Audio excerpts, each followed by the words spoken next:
Hello，各位朋友，大家好。今天我想为各位介绍的是新出来这一款超解析树脂吧，超高精度解析树脂，反正名字我记得应该蛮长，就是 Hyperfine 就对了。那它一开始就出了很多个颜色了哈，那我是买了三种颜色，对，因为我一开始的时候，我颜色上选择我也是想了很久啦。不过呢，颜色的选择我可以大概提供给各位，就是说它现在出了几个颜色呢？就是说，如果说你是要通用的一般的，譬如说你是要列印出来当样品的，那就是一般的就是灰色。如果说你是要列印完不上色的，那我觉得这个蓝色还有那个紫色比较适合。如果是类似像什么军武类啊，或是说是像就是一些军武啊，然后或者是科幻类的，我觉得这个绿色的应该是蛮适合的，或是说兽人吧，他们战旗的兽人，那兽人皮肤本来就是绿色的，那用这个来上色应该也是不错啦。当然我最喜欢的颜色是这个颜色，这个他们好像叫豆沙红吧。就是说我如果要拿来做一些人像的上色呢，我觉得会比较适合，因为它跟一些一般的那种人形的上色也的底色，我觉得这一支可能会比较适合。这就是我颜色的选择。那等一下呢，就是说，因为这一支影片其实主要是要跟那个 8K 数值去做比较，所以呢，接下来就是会很多我先前用 8K 去做的影片的一些内容，那首先呢，就是说 8K 其实它有一个问题，就是说它的那个浓稠度的部分，像这是 8K 数值，一样跟那个我最早期拍的那一支在冬天的时候使用 8K 数值，要让它比较完美的一些方式的验证，先前就是跟那个 ABS 比较，好，接下来就这样子，各位先听一下它的摇动声音。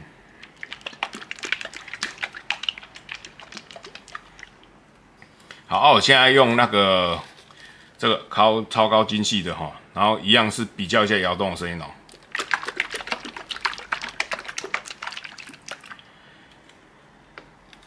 这个 8K 数值它如果说你这样摇动完之后，你倒下去，你会发现它表面上会有很多那种就是会卡一些微小的气泡啦。那这一支料呢，我现在测试的结果是，它一开始下去的时候，它气泡数量比较小。就是说表面上那个气泡数量比较少，所以呢，我觉得基本上这两这样一比的话呢，这一支的稳定度绝对比这个高。好等一下接下来就是说我会进行就是先前拍摄的一些影片的内容的跟 8K 的所有的比较。Hello， 大家好，那现在先来一个就是官方的宣传的部分呢，一个比较强调的重点。那这个是我先前那个给路姑姑，就是高机动给路姑，那影片都有。那其实我在列印的时候，我就发现了一些问题，就是我先把它放大一下。那这是超高精细数值所印出来的，好，我先放大一下。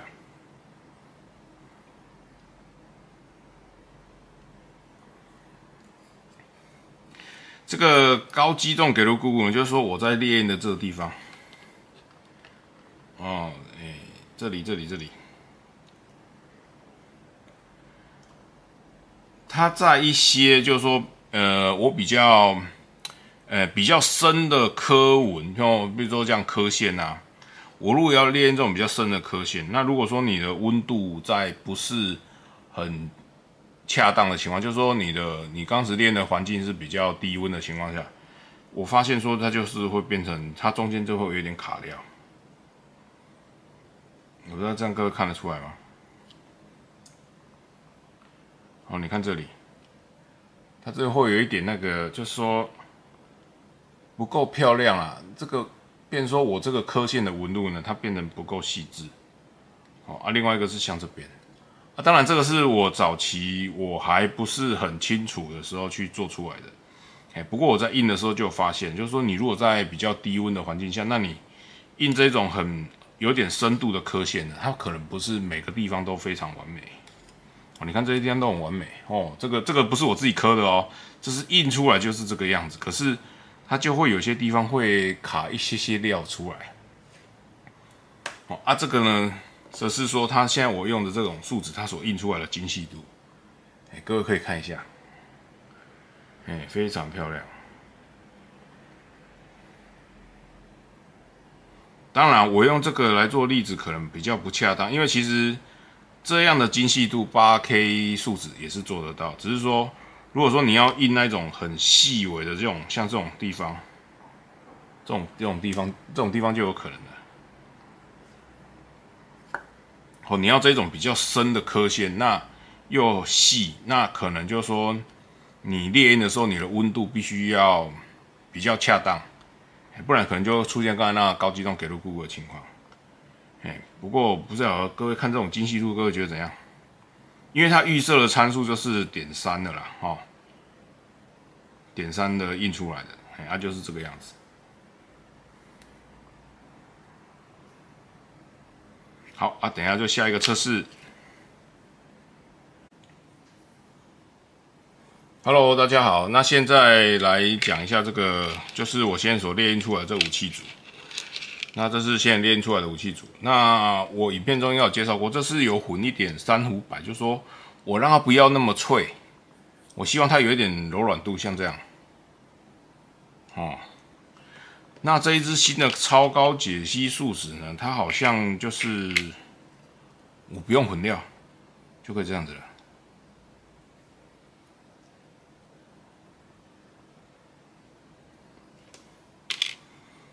那像这个啊，当然这个印的不好了，这个是刚好地震的时候，结果它就是整个歪掉了。不过底下后面还有成型。不过像这种它是等于是说我加了一点，已经有混料，你看可以折成这样子。但到底会不会断呢？我现在我就试给各位看一下。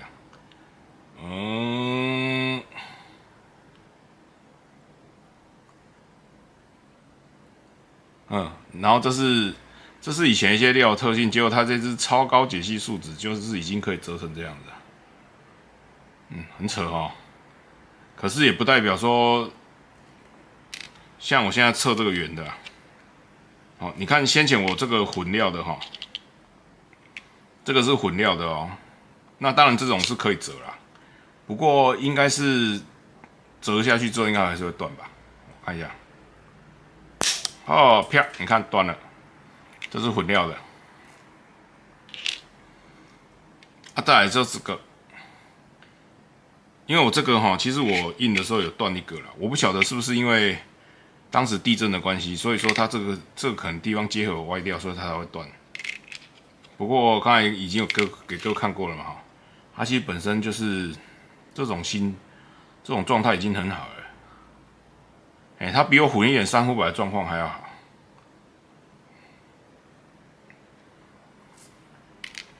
像这个这个可能会断哦，你看哦，所以它还是会断啦，只是说，我觉得这可能是构造的问题啦，不过这个键呢，你看刚才那个键这个已经断了，那这个是没有的，所以它本身在这种。一般人家说3D 列印树脂很脆这一支是不会的，这一支不会。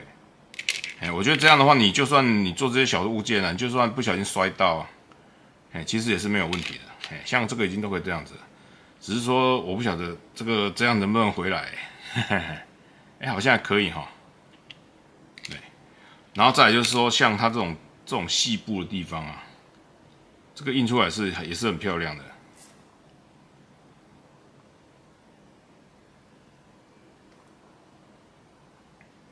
我现在在印这个武器的时候我就有发现说，就像我讲那种，就是说它这种细纹的部分，那你可能会不够漂亮，就是说它可能会卡料。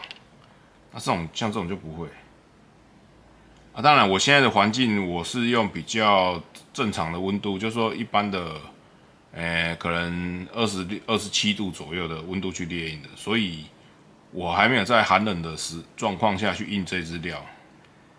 不过我相信看起来应该是这支料稳定度比 8K 还要好。好，等一下就再下一个测试。Hello， 大家好，那现在就是一样是可动人形的测试。那这就是现在都拿来印的可动人形。那一样是测试看它会不会出粉，或是说能不能组装。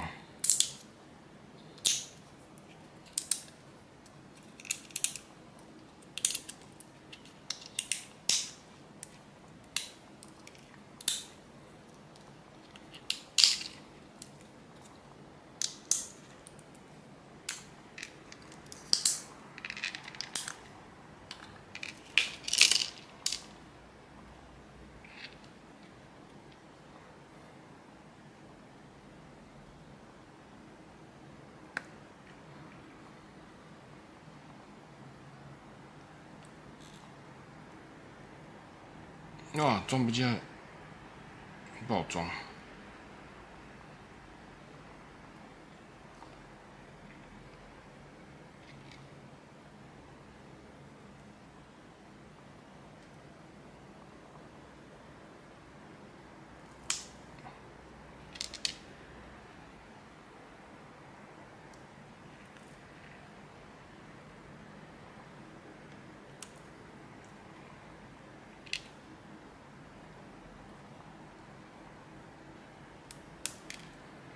一样跟那个一样，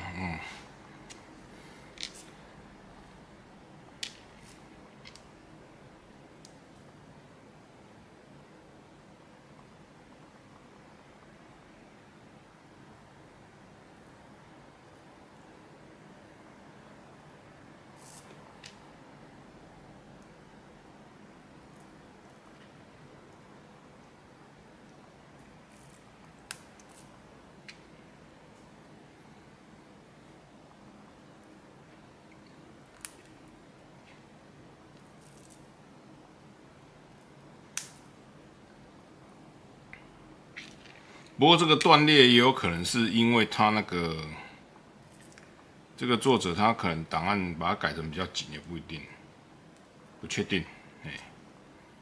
不过先来测试这支料的特性适不适合做这个。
就大概这样。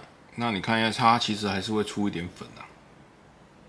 出粉量，我觉得这个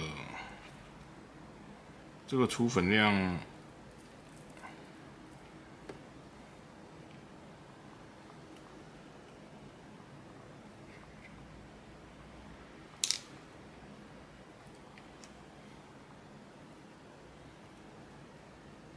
一样是上一点保护剂可能就可以了。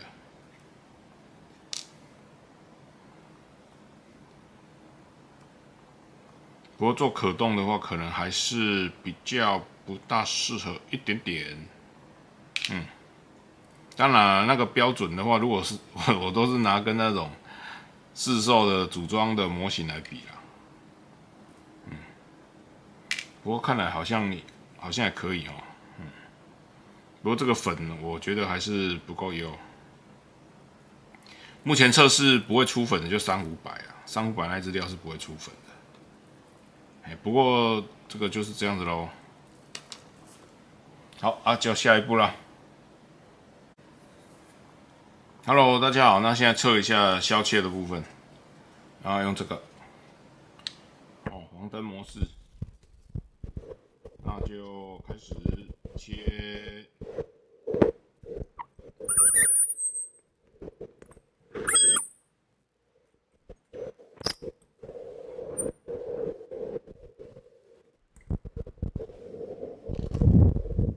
那你看这个8K 的，这8K 的。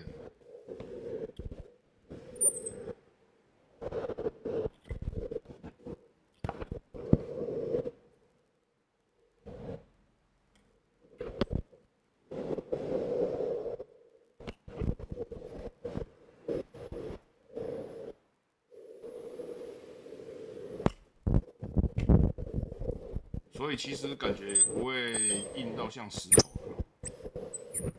我反而觉得这个好像还比较好削嘞。我觉得它的削切的部分呢，比8K 的还要好削切。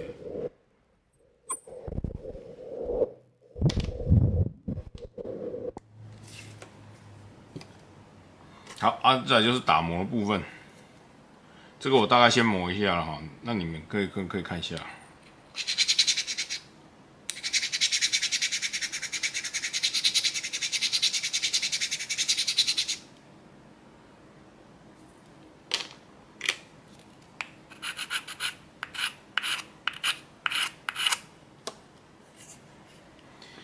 打磨的感觉呢，我反而是觉得8K 树脂比较好打磨。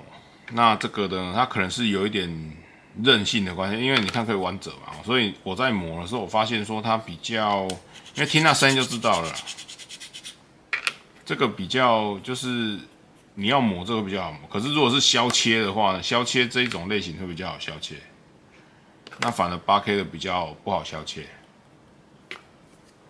好，那等一下下一步。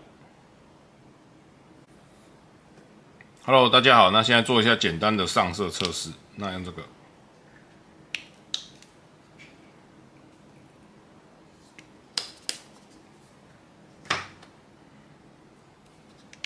加一点就好了。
等一下我涂完了再来看一下结果。Hello， 大家好，那我大概上色完成了。那我另外这个呢，我是用喷的了哈，用这个喷的，就是另外一种漆啊，比较不一样一点。那这是刚才用笔涂的，那我大概涂一下，那你看这个附着上去，这摸都没有问题。好，我们放大看一下它的细节。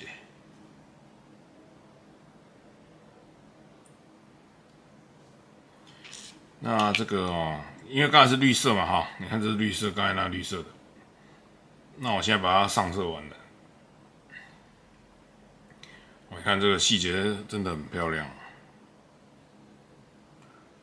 所以说它高解析树脂，其实就是我觉得就是8K 以上吧，或者是8K，那这是流星锤。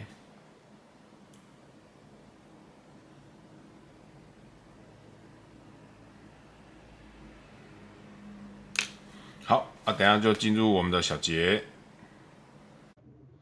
Hello，大家好。那现在让我们做个小结。那因为我这支影片呢是跟 8K 数值去做一个比较，所以呢，我觉得它跟 8K 数值比起来，就是说它的稳定度提高。然后呢，我发现它的味道也比 8K 数值呢还要再淡一点。